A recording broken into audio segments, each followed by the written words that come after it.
Hello, children. How are you? I hope you all are fit and fine. Children, in my previous video, I started chapter 4 of your English course book. The name of the chapter is The Ant and the Duck. Children, we read this chapter. I explained you this chapter, and we have already completed few exercises of this chapter. We have done comprehension, we have done grammatically, and today we will do rest of the exercises of this chapter. In today's video, we will complete the exercises. So before starting the exercises, let's have the summary of the chapter, and we will revise the exercises which we have already done, and then we will complete the rest of the exercises. So let's have the quick summary of the chapter first. Children, the chapter is The Ant and the Dove, and in this chapter, the story was that there was an ant, and that ant was looking for some food near the river bank. And while it was searching the food, the ant found a big grain, and the ant thought of taking that grain to its home. But then a strong wind blew him into the river. The ant fell into the river because of a strong wind. The ant now started struggling hard. It struggled to come out of that river, and it also cried for help. There was a tree near the river, and on that tree there was a dove sitting. A dove was sitting on the tree. That dove heard the voice of the ant, and the dove thought that the little ant is in trouble, is in difficulty, and she decided to help him. Now, what she does, the dove plucked off a leaf from the tree, and it dropped that leaf near the ant in the river. The ant crawled on that leaf and safely reached the river bank. In this way, the dove saved the life of ant. The ant thanked dove for saving his life, and the ant also said that he will never forget his kindness. Then after few weeks, one day the dove was resting on a tree, and a hunter saw the dove. The hunter thought that the dove is a beautiful fat bird, so he decided to shoot him. So the hunter hid behind a bush, and he aimed his gun at the dove. While he was aiming at the dove, the ant saw the hunter. The ant saw that the hunter was pointing his gun towards the dove. So the ant now decided that he will help his friend. What he did, he quickly crawled inside the hunter's boot and stung his ankle. The moment the ant pricked him, the hunter lost his balance and missed his aim. He fired the gun, but he missed the aim. The dove heard the noise of the gun, and it flew away. The dove flew away, and it thanked Ant for saving her life. And from that day onwards, the dove and the ant became best friend. बच्चों, इस पाठ की, इस chapter की कहानी क्या थी कि एक चींटा था और वह एक दिन खाना ढूंढ रहा था, नदी के किनारे खाना ढूंढ रहा था, और तभी उसे एक अनाज का दाना दिखता है। तो वो सोचता है कि वो इस अनाज के दाने को घर लेके जाएगा। अभी ये सोच ही रहा था कि बहुत तेज़ हवा बहती है, और वो एंट जो है वो हवा की वजह से, क्योंकि एंट छोटा होता है और हवा बहुत तेज़ थी, तो वो एंट जो है पानी में गिर जाता है, नदी में गिर जाता है। कैसे नदी में गिर जाता है? क्योंकि एंट जो है वो खाना नदी के किनारे ही ढूंढ रहा था, और हवा इतनी तेज़ थी कि वो पानी में गिर जाता है, रिवर में गिर जाता है।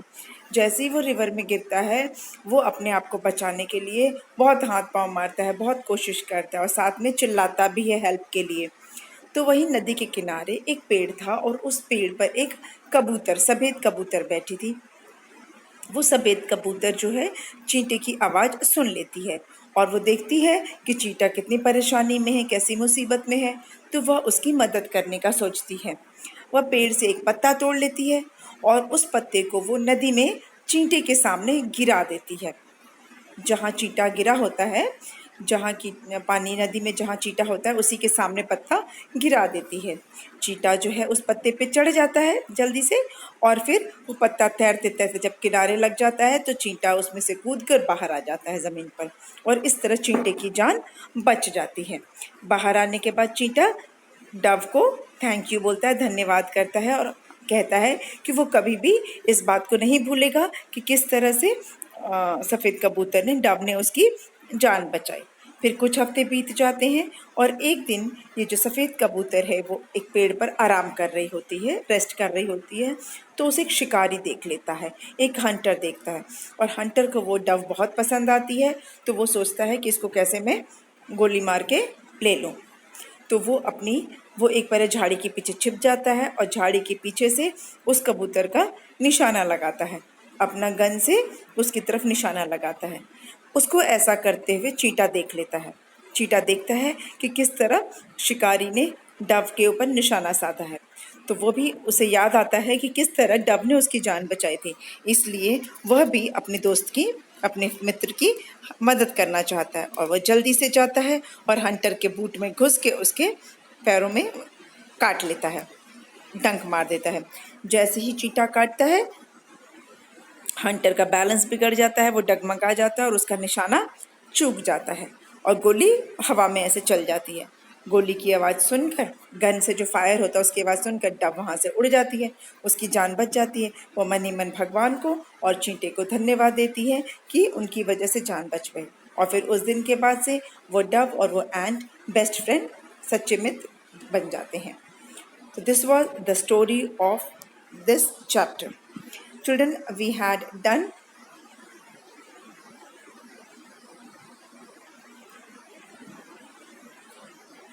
the comprehension part of this chapter. We had already done, and I think we have revised also in the previous video. So I will just quickly tell you what was the comprehension A related to. Children, you have to complete the sentence, and one example is already given, so rest of the sentences you have to do in the same way. Looked for food on the river bank. Who was looking for the food on the river bank? Children, the ant. The ant looked for food on the river bank. The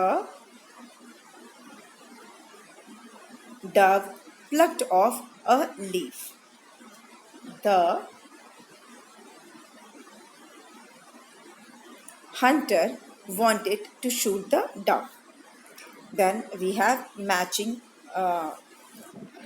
match the columns, match the words with their meaning, and let's revise it. Struggle means try very hard. Grateful means thankful. Inseparable means always together. Spotted is saw, and beast means animal. So this is also we have done. Then answer the following question. What happened to the ant? What happened to the ant? The ant fell into the river. A strong wind blew the ant into the river. Number two, how did the dove help the ant? How did the dove help the ant?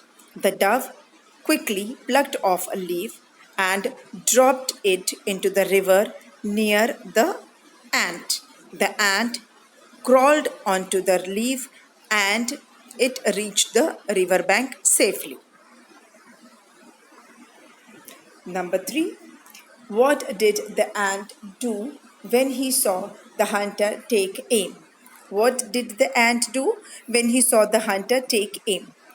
The ant quickly crawled inside the hunter's boot and stung him when he saw the hunter take aim. When the ant saw the hunter take aim, he quickly crawled into the hunter's boot and stung him. Number 4, can you think of a moral for this story? Write it down. Children, the moral of the story is if you do good to others, the good will come back to you. Now, the next part is Grammarly. This also we have already done in the previous video. Let's revise it. Children, I have told you this exercise of Grammarly is related to use of pronoun. And children, pronoun is used in place of noun. When we don't want to repeat noun, repeating noun is when repeating noun is not suitable for the sentence, when it looks very awkward, very odd. It looks very odd when we repeat the nouns. In such cases, we use pronouns. Repetition of noun is avoided by using pronouns. So, this exercise is related to use of pronoun, and I have told you that he is a pronoun which is used for singular male gender, singular masculine gender. He is a pronoun which is used for singular masculine gender. Then she is a pronoun used for singular feminine gender, female gender. Then I is used for self. It shows it is this pronoun is used by the speaker of the sentence. I is used by the speaker of the sentence. Then they. Pronoun they is used for plural person, whether masculine gender or feminine gender. They is used for plural persons, plural things, or plural things. Then we. We is a pronoun which is used for plural, of course, for plural person, and the pronoun we includes the speaker of the sentence. The word we includes the speaker of the sentence. Children, I've told you that he जो है वो एक अगर लड़का है या एक आदमी है उसके साथ ये वाला प्रोनाउन यूज होता है ही. शी एक लड़का या एक औरत के लिए, एक फेमिनाइन जेंडर के लिए यूज होता है. आई जब हम खुद बोल रहे हों, जब स्पीकर खुद से बोल रहा हो तो वो अपने लिए आई प्रोनाउन का यूज करता है. फिर दे हम कब यूज करते हैं? जब एक से ज़्यादा लोग या सामान होते हैं. एक से ज़्यादा लोग पर्सन या थिंग होंगे तो दे यूज़ करते हैं. फिर उसमें दे में हम मैस्कुलाइन और फेमिनाइन जेंडर नहीं देखते हैं, हम सिर्फ देखते हैं कि एक से ज़्यादा लोग या एक से ज़्यादा चीज़ें हों. वी कब यूज़ करते हैं? वी भी प्लूरल प्रोनाउन है, इसमें भी एक से ज़्यादा लोग होते हैं, लेकिन वी में जो स्पीकर ऑफ द सेंटेंस होता है, जो सेंटेंस बोल रहा है वो भी शामिल होता है. अब चलते हैं my. My is used for showing the position of the speaker. When the speaker shows the position by himself, this word, the pronoun my is used. Pronoun my is used to show the position by the speaker. बोलने वाला जब कुछ बताता है कि वो चीज़ किसकी है, पोजेशन दिखाता है. जो बोल रहा है, जो स्पीकर है, वो जब पोजेशन बताता है तो हम my यूज़ करते हैं. फिर है it. it प्रोनाउन कब यूज़ होता है? it यूज़ होता है जब कोई चीज़ एक है और वो नॉन लिविंग थिंग है. कोई चीज़ एक है और वो नॉन लिविंग है, या कोई चीज़ एक है जिसका हमें जेंडर नहीं पता है, या कोई बर्ड है या कोई एनिमल है जिसका हमें जेंडर नहीं पता है और वो एक है, या कोई एक सामान है, तब हम इट यूज़ करते हैं. So as I told you, pronoun is use to avoid repetition of noun. And let's revise the exercise related to this. Sheena is on her way to school. She uses the bus to reach school because Sheena is a single girl. Number 2, Michael will not be playing today. He isn't well. Children, this exercise we have already done in the previous video. That's why I'm just revising it for you. I'm not giving explanation, I'm just revising it. Neeta and Mona are friends. They are classmates. Number 4, I have a big balloon.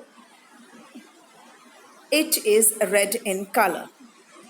Nitin and I stay close by. We are neighbors. Is that Tina's bag? She has left it here. Number 7, Mona and I are neighbors. We like to play together. Number 8, my sister and I share all our toys. Children, so this is the exercise which is done, and now the word building. We'll do this exercise today, word building. This is related to gender. ये gender से संबंधित है, जिसे हम हिंदी में लिंग बोलते हैं. A noun is said to be in the masculine gender if it refers to male, and the feminine gender if it refers to a female. बच्चों, ये जो मस्कुलाइन और फेमिनाइन जेंडर होता है, ये नाउन्स के लिए ही होता है, नाम के लिए ही होता है. नाम के लिए ही मस्कुलाइन और फेमिनाइन जेंडर का यूज़ होता है. चाहे ये नाम किसी पर्सन का हो, किसी एनिमल का हो या किसी बर्ड का हो, तो हम जेंडर को यूज़ करते हैं. जेंडर मतलब लिंग होता है. मस्कुलाइन जेंडर मतलब मेल से रिलेटेड और फेमिनाइन जेंडर मतलब फीमेल से रिलेटेड. मस्कुलाइन मतलब पुरुष वाले, आदमी वाले, और फेमिनाइन मतलब औरत वाले. ठीक है. मस्कुलाइन जेंडर मतलब मेल, आदमी वाले, पुरुष वाले, और फेमिनाइन जेंडर मतलब फीमेल यानी औरत वाले, महिला वाले. ठीक है. औरत और आदमी वाला, मेल और फीमेल वाला. ठीक है. Masculine male, feminine female. M for masculine, M for male. F for feminine, F for female. तो आपको ऐसे याद रहेगा. मेल मतलब आदमी या लड़का वाला, और फीमेल मतलब औरत या लड़की वाला. ऐसे आपको समझ में आ जाएगा. और ये नाउन्स के लिए ही यूज़ होता है. किसी भी नाउन को हम मस्कुलाइन जेंडर कब कहेंगे अगर वो मेल है, और फेमिनाइन जेंडर कब कहेंगे अगर वो फीमेल है. ठीक है. Now given below are some masculine and feminine gender words. Join the words in the two columns to form pairs. Given below are some masculine and feminine gender words. जैसा कि नीचे आपको कुछ मस्कुलाइन और कुछ फेमिनाइन जेंडर दिए हुए हैं. आपको क्या करना है? Join the words in the two columns. आपको जॉइन करना है, करेक्ट पेयर बनाना है. टू फॉर्म करेक्ट पेयर बना के उसको फॉर्म करना है. तो देखिए, पहला है कॉलम ए. कॉलम ए में हम देख रहे हैं कि सारे मस्कुलाइन जेंडर हैं, सारे मेल वाले जेंडर्स हैं, और कॉलम बी में फीमेल वाले जेंडर से फेमिनाइन जेंडर है. तो अब हम इसको मैच करेंगे. तो थोड़ा सा इसको हमें छोटा करना पड़ेगा ताकि हमें सारे वर्ड्स दिख सकें. ओके.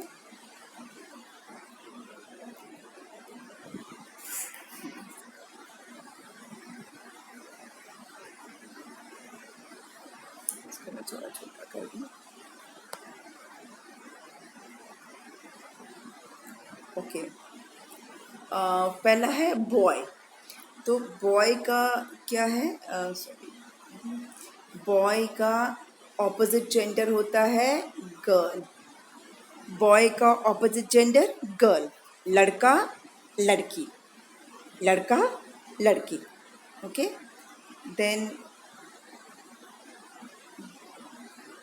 प्रिंस मतलब राजकुमार. प्रिंस मतलब राजकुमार. तो राजकुमार का ऑपोजिट जेंडर क्या होगा? प्रिंसेस. प्रिंस का क्या होगा? प्रिंसेस. ओके. Prince, princess. राजकुमार, राजकुमारी. फिर नंबर 3 है लायन. तो लायन का क्या होगा? Lioness, lion, lioness. Number 4, husband, husband का क्या होगा? वाइफ। तो जो लायन मतलब शेर होता है, शेर का शेरनी, और हस्बैंड वाइफ, पति पत्नी, हस्बैंड वाइफ। उसके बाद है हमारा पीकॉक। पीकॉक का क्या होगा? पीकॉक का फीमेल जेंडर है, पीकॉक का फीमेल जेंडर, पीकॉक का होगा पीहेन, पीकॉक पीहेन। नेक्स्ट है जेंटलमैन। तो जेंटलमैन का क्या होगा? जेंटलमैन का होगा lady, gentleman lady, gentleman lady. Number 7, bull, bull का ऑपोजिट जेंडर है cow, bull cow, bull cow. Then nephew, nephew का क्या होगा? नेफ्यू का होगा नीज, ये है नेफ्यू, और नेफ्यू का है नीज, नेफ्यू नीज। देन है एक्टर, एक्टर का opposite gender actress, actor actress, actor actress. And then we have sir, sir का क्या होगा? मैम, सर मैम, मैडम भी बोलते हैं कुछ लोग, मैम भी बोलते हैं, सर और फिर मैम। तो इसको एक बार हम रिवाइज कर लेते हैं फिर से।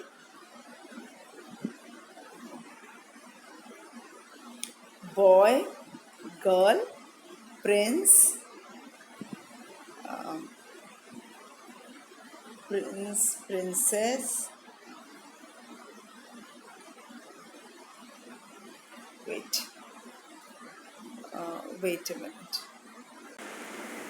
So prince, princess, let me do this here. Okay, then lion, lioness, husband, wife, then peacock, peacock, peahen, gentleman, lady, and bull, cow, nephew, niece, actor, actress, and sir, ma'am. Done. Now moving on to the next exercise, and that is listen and say aloud. Now children, for this what you have to do, I will be asking you question as it is written. Listen to the question asked by your teacher. Choose the answer given in the following box and say it aloud. Now children, in this exercise the teacher will ask you question and you have to answer it by choosing the answer from the box. It can be yes, it can be sure. Yes मतलब हाँ हो गया, जैसे teacher ने question पूछा और आपको जो आंसर है इसी बॉक्स के हिसाब से देना है। यस, दूसरा श्योर, श्योर मतलब पक्का, और तीसरा है जैसे यहाँ देखिए यस है, श्योर है, यस हेयर यू आर, ये रहा, हाँ ये रहा जिसको बोलते हैं, yes no problem, sure here you go, sorry I don't have but you can have a, and yes but don't forget to give it back. ये आंसर्स हैं आपके, ठीक है, और क्वेश्चंस जो टीचर पूछेगी उसके हिसाब से करना है। एंड चिल्ड्रन, ये जो लिसनिंग एक्टिविटी है ये आपकी बुक में ही एक पेज पर दिया हुआ है, पेज नंबर 104 पर दिया हुआ है। So let's go to page number 104 of your course book. So children, here is the listening text given on page number 104 of your English course book. You can, if you are having book, you can open this page. अगर आपके पास book है तो अपनी book का last page 104 page पे जाइए और यहाँ पर चैप्टर 4 से रिलेटेड लिसनिंग टेक्स्ट है. Now children, as you can see, can I borrow a pencil? Can I borrow a pencil? तो इसका आंसर आपको देना है चुन के, कहाँ से, इसमें से. अब इसमें से जो भी आप आंसर देना चाहें, you can say yes, you can say sure, और you can say yes here you are. ये लो, ठीक है. तो आप क्या, ये this is all up to you. Can I borrow a pencil? तो अगर मुझे आंसर देना होगा तो मैं क्या दूंगी? श्योर मैं बोल सकती हूँ, या मैं कह सकती हूँ यस हियर यू आर, और मैं अपनी पेंसिल दे दूंगी, हियर यू आर। ठीक है, तो आप this is all up to you, आप कौन सा आंसर चुनते हो। आप ये भी बोल सकते हो yes but don't forget to give it back, हाँ ले लो पर मेरे को वापस कर देना। Okay, you can also say yes but don't forget to give it back, ले लो पर मेरी पेंसिल वापस कर देना।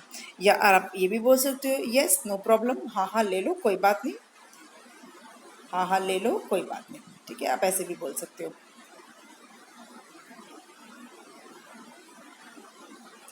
This answer also you can give yes no problem. Then the next question is, do you have an eraser? Do you have an eraser? So you can give answer.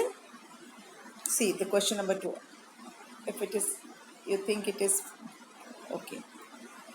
Do you have an eraser? क्या तुम्हारे पास eraser है?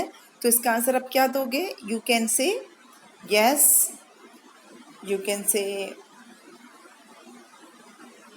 Yes here you are, यहाँ ये लो है, या बोल सकते हो sure, sure. Okay, you can give any of the three, yes sure. Basically यहाँ पे यस ही होगा इसका आंसर। ठीक है, क्योंकि उसने मांगा नहीं है, सिर्फ आपसे पूछा है do you have an eraser, क्या तुम्हारे पास इरेजर है, बस ये पूछा है। तो you can say yes, you can say yes, you can say sure. और अगर मांग रहा है तो क्या बोलोगे? Yes here you are. Okay, next question is, can I borrow your book for a minute? Can I borrow your book for a minute? इसका answer आप क्या दोगे? Children the answer should be selected by you, आपको answer select करना है। I am just giving you an example, आप कैसे भी दे सकते हो। अगर कोई आपसे पूछता है कि क्या मैं आप तुम्हारी बुक ले सकता हूँ, तो आप क्या आंसर दोगे?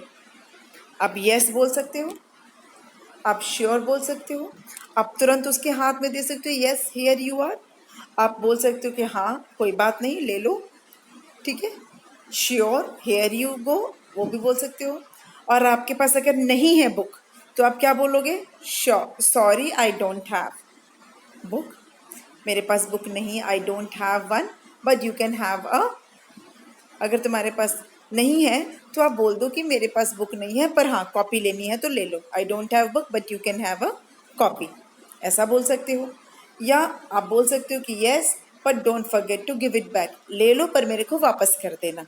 ये सारे आंसर्स आप दे सकते हो, it is all up to you. ठीक है, next is, do you have red colour? Do you have red colour? Question पूछा कि आपके पास रेड कलर है, तो आप क्या आंसर दोगे? Children question number 4, do you have red colour?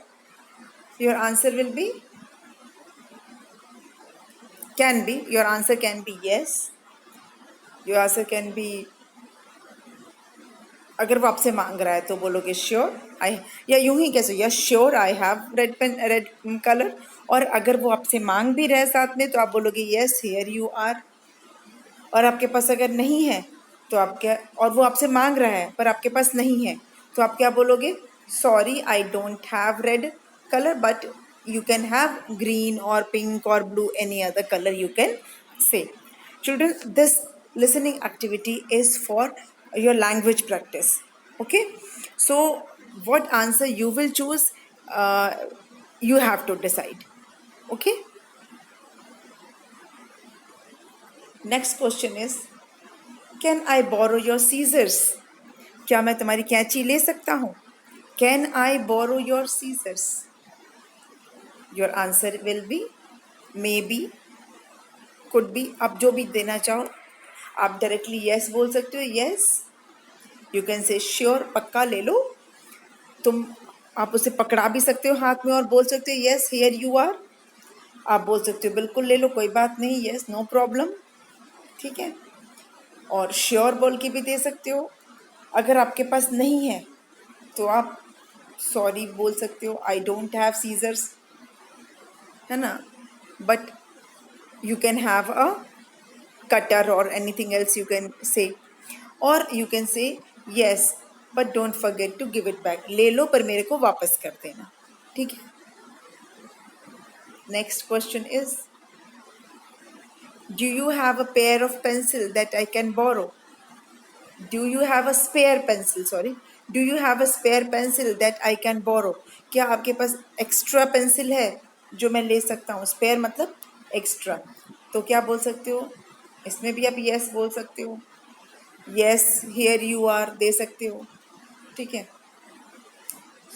या sorry I don't have pencil, but you can have but you can have a pen.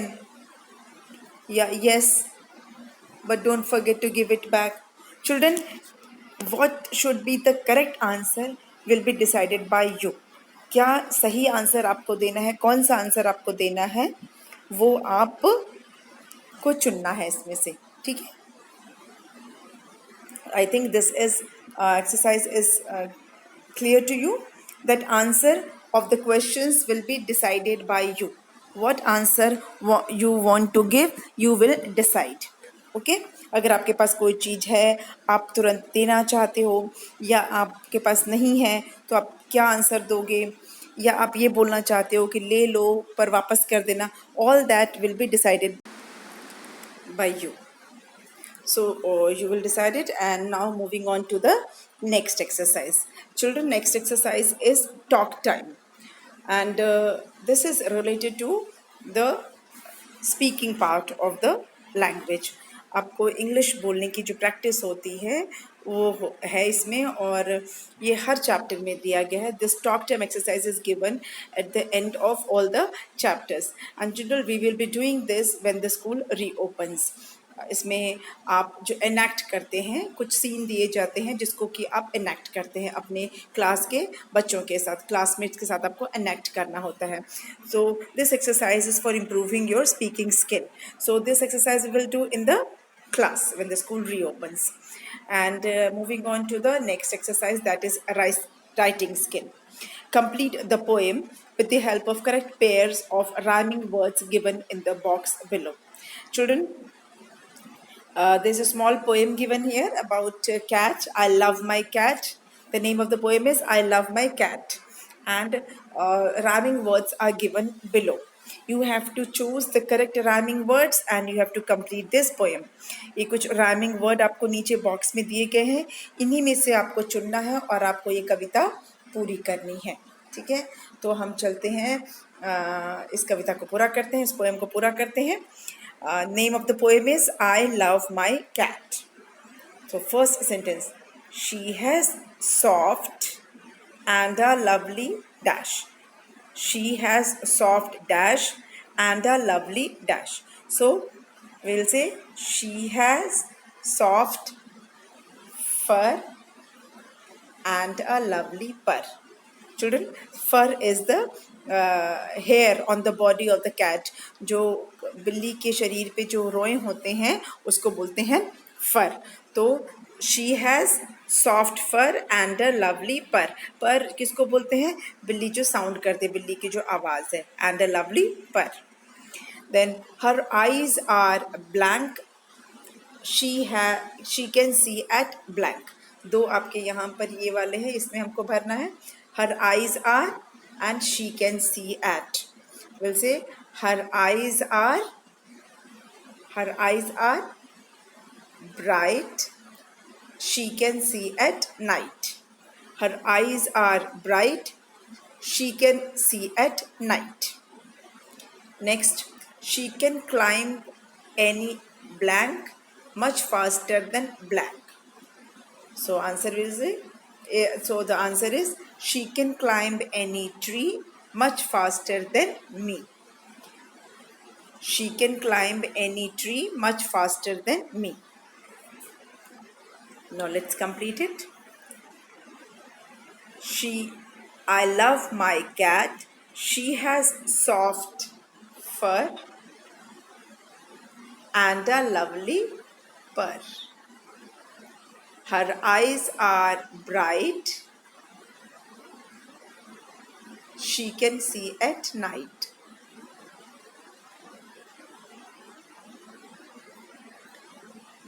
She can climb any tree much faster than me. Okay, the poem is completed. Okay. She, I have, I love my cat. She has soft fur and a lovely purr. Her eyes are bright. She can see at night. She can climb any tree much faster than me. So the poem is over and the exercise of this chapter is also over. We have completed all the exercise of this chapter, and with this we come to the end of this chapter. Children, I hope you have understood the exercises, and if you have any doubt, you can ask me. Thank you.